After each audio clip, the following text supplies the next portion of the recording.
Hickok 45 here. You may have heard the military selected a new service pistol. Guess what? I've got one of them right here.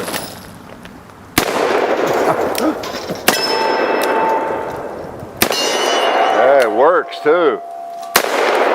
Put another hole in that thing.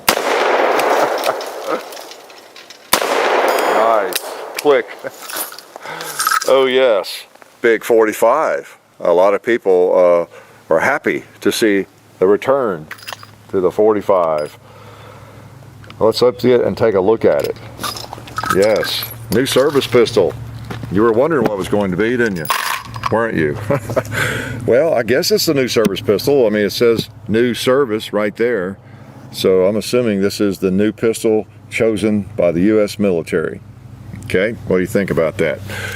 Pretty funny, huh? Well, actually, it was the new service pistol at one time. You know, back in about 1898. This was used in the military. See our first video on this. We go into all of that and its various uses and chamberings and everything. This is just a chapter 2. We're going to enjoy it again, okay? This new service pistol. You got to be careful when you name something, don't you? Because it's not new forever. But this one is. This will always be called the new service pistol. Yes, we shot it. We talked about it, how I came by it and everything. And I was kicking around some stuff in the safe the other day. I thought, oh, there's that thing. And I'd like to shoot that again. We've not done a chapter 2 on it. Good excuse. So got it out. Big old 45 is one of my favorite cartridges. And again, this gun was made in 1907.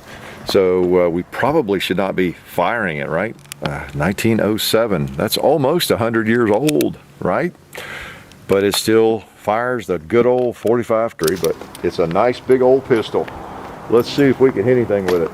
I think I might have pointed out in the first video that the barrel, the bore, is actually pitted.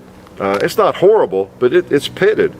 And if you look down that bore and you thought, oh wow, is that safe to shoot? Yeah, it is. I've shot a lot of guns that had a pitted bore, and they tend to shoot just fine.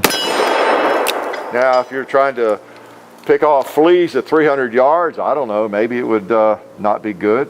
But this whole thing seems to do just fine.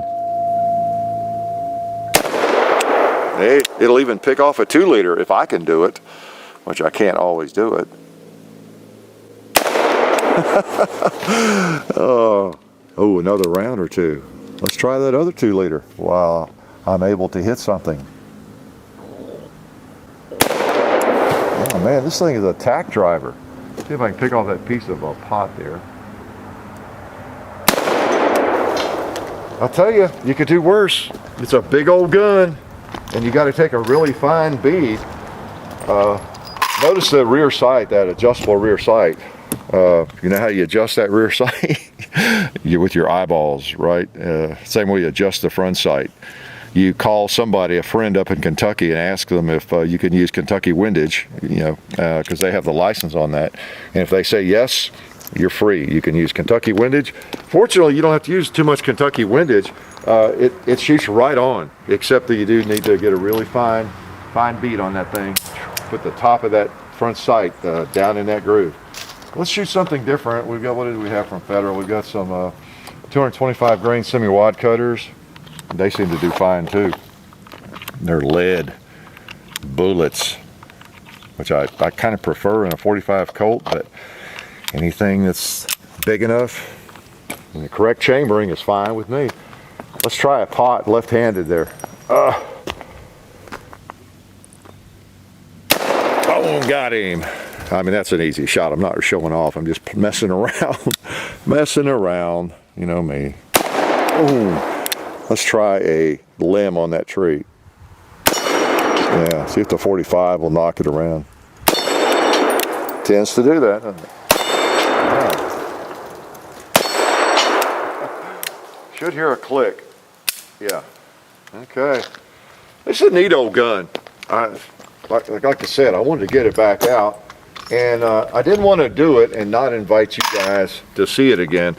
That would have been rude. I know that a lot of you folks like revolvers, really do. I'm learning that more and more and more. So I definitely don't want to get one of these vintage revolvers out without your being around too often, because I know you'd know I had it out here shooting. You'd be upset with me, right? You would just sort of know somehow that I've been shooting this gun while you all were away. So we'll do it while you're here. How's that? Pretty neat old gun. I don't know, just over 100 years old, still cranks. It's a little large, but it's all original, except for the finish that's gone. And the grips are original. It's got that stiff spring I talked about in the first video. Makes it difficult to do double action with any speed, of course, but it's a little awkward feeling, but not too bad. It's grown on me over the decades. Let's try double action on that thing.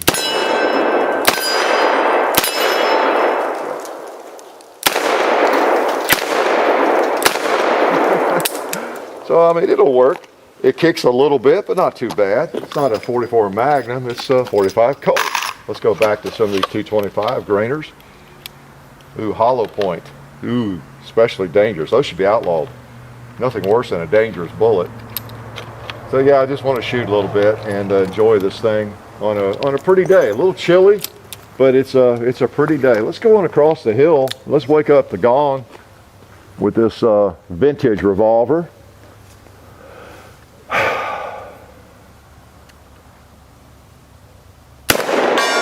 Yeah, wake up there, buddy. I think that caught him low. That caught him somewhere off the circle. There we go. Let's try a ram. All right, try another ram.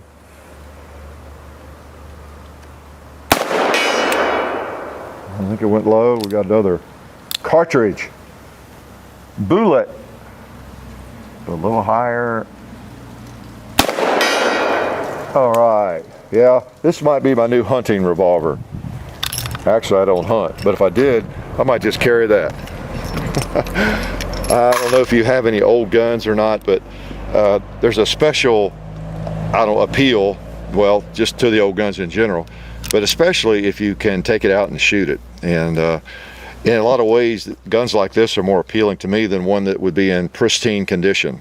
Say a really collectible version of this with the finish still intact, and maybe it's $2,000-$3,000. I don't know, like new. I mean, I don't scoff at it. It'd be cool to have something like that in a safe, I guess. But I like this. I don't have to worry about scratching it or knocking the finish off somewhere, as you can tell. And it works. It's mechanically sound. Yeah, it's got again some pitting in the barrel.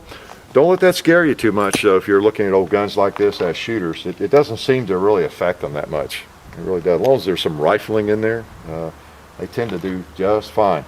This one is so old, as I understand, I forgot who was telling me that, or I read it, that it has the same barrel that is on the Colt single actions. That's really what that barrel is. It's exactly the same, which makes sense. Let's shoot. There's something about this gun that makes me want to shoot it one-handed. I'm not sure why, but it just does.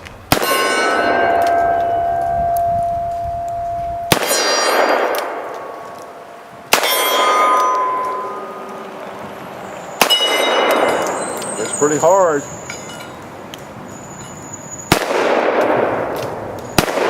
Right through that thing without any trouble. Hopefully you have taken my advice over the months, years, and you have gotten yourself a revolver, because there's just nothing like them. They're fun to shoot. Yeah, they're not quite as fast. I mean, you can shoot them fast if you want to. You can even load them fast if you want to. Take some of the fun out of it for me. I love just sliding those cartridges in there, because your magazine is built right into the gun. It's pretty interesting. Like a new design, right? You don't have to worry about losing your magazine. It's in the gun. Let's see if I can hit that other ram, because I had his other foot welded back onto him. Recently had him repaired last couple of days. See if we can knock him around a little bit. Yeah. Also had, you can see the plates repaired here, welded. See if they work. Yeah, they work. They still swing. Are we empty? No, we're not. I think we are now. Click. Pretty neat, pretty neat. I guess I won't shoot it 1,000 times or anything. Got to shoot about 6 more though, right? Yeah, we got a bad boy 2-liter there. He's hoping I'll forget.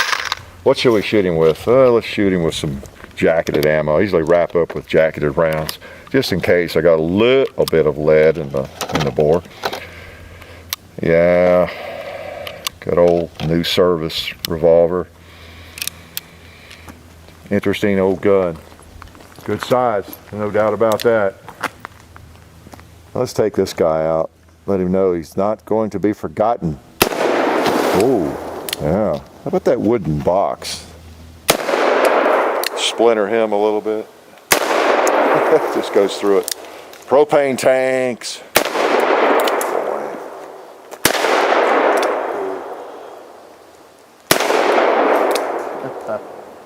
Click. Oh yeah, nice. I don't really think the military has switched to this firearm. They are looking at handguns right now as we speak, aren't they? And that happens every so many years. You know, think of all the different firearms that the military has adopted and have used over the years, from the Colt single, well, Colt, the percussion revolvers, 1860,